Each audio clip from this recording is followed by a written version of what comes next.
You've heard it before, they champion violence, drugs, guts, and gore, and they set a reprehensible example for our children. But you know, for all the evils they supposedly celebrate, video games are really about stimulating our creativity. They're about testing our wits. For all the self-proclaimed moralities people grandstand about, I think video games are, at their core, about imagination. And when people condemn video games, I think they're missing the point. Or in this case, they're missing the paint. I was just a little kid when my parents bought me this game. I was 8 years old, and as far as I knew, I loved it because it let me draw stuff on my TV screen. And nearly 20 years later, long since technology and I have gone through our metamorphoses into adulthood, I still love this game. Only now, I can appreciate why even more. This is Mario Paint for the Super Nintendo Entertainment System.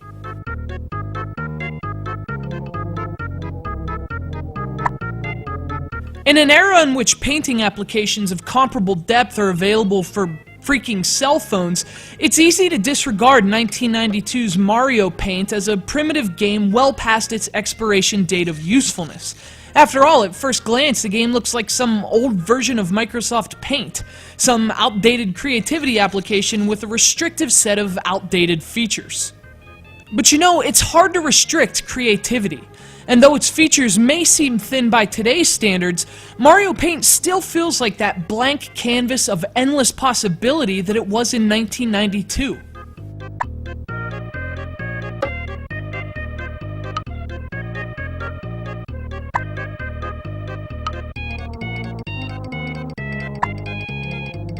Mario Paint is perhaps one of the best and most successful non-game games Nintendo's ever released, and it's built around three main features.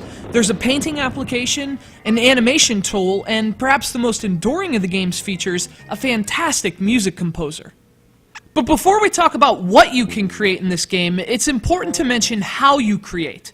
Mario Paint was bundled with the Super NES mouse, perhaps one of Nintendo's most interesting peripherals ever. Similar in appearance and function to one you'd use on a computer, the Super NES mouse gave players the ability to interact with Mario Paint in a really hands-on way. Not only was that the obvious way to play the game, but it also created a tangible relationship between what you're doing and how you're doing it. Painting and drawing and animating, these are hands-on, roll-up-your-sleeves processes, and by bundling Mario Paint with a mouse and adding intuitive, canvas-like layouts, it did a great job of translating that experience into the digital world, and it did this long before using a mouse was an everyday household experience.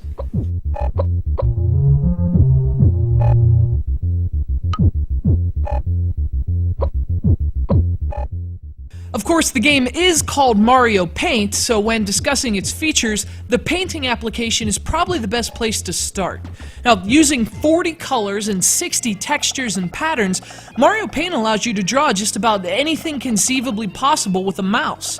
You can draw freehand, you can add shapes, you can use pre-made sprites, you can even design your own sprites and save them for future use. And that's always been one of my favorite aspects of the game's painting mode. In addition to drawing images, the game also allows you to create your own animations and music. And the best thing about these three features is that they work together. You can paint pictures, you can animate them with the animator, and then you can even add your own original music with the composer. In just minutes, you can come up with some really awesome stuff. Stuff like Mega Mario.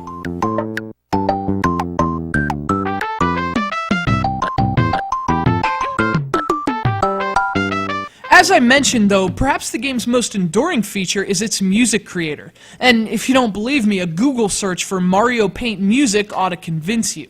Nearly 2 decades since the release of this game, people are still using Mario Paint to create original music. And with computer applications like Mario Paint Composer, they're taking the concept even further. But even with the cartridge, you can come up with some really impressive music, as any Zelda fan can attest.